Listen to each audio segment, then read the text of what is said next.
Good day to you, Sir Leo Arcaias. We are here to discuss about the damage stability determination in SOLAS, Chapter 2 to 1. Introduction.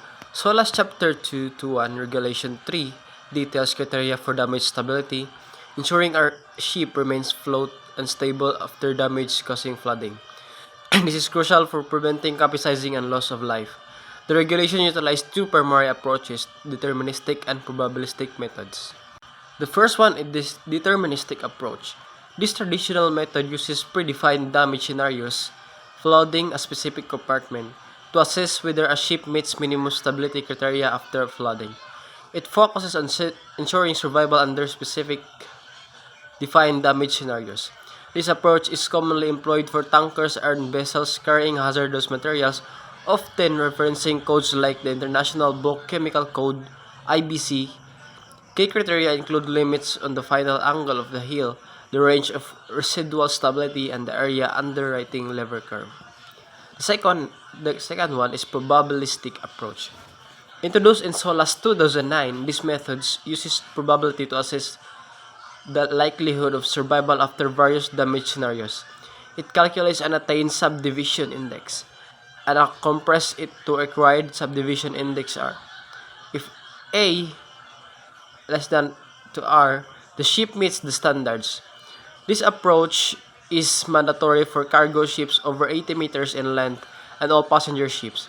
Regardless of size, it considers a range of potential damage scenarios under probabilities. This method is more comprehensive, accounting for the uncertainty inherent in real-world damage events. Key concepts in damage stability. Several key concepts underpin both methods. Compartmentalization. Dividing the ship into watertight compartments is fundamental. More compartments generally improve survivability. Permeability. This represents the extent to which a compartment fills with the water after flooding. It's a crucial factor in calculations for both methods. Floodable length. In the deterministic approach, this is the maximum length of a compartment that can flood without causing the ship to sink below the margin line. Subdivision index A and R. The probabilistic method uses these indices to determine compliance. The attained index reflects the ship's ability to survive flooding, while the required index is a minimum standard based on ship type and size. Margin line. An imaginary line drawn 75 mm below the freeboard deck. The vessel must not sink below this line after damage.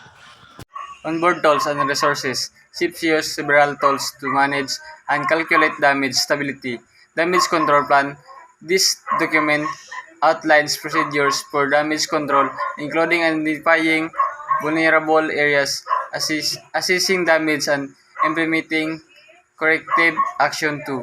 Damage control booklet.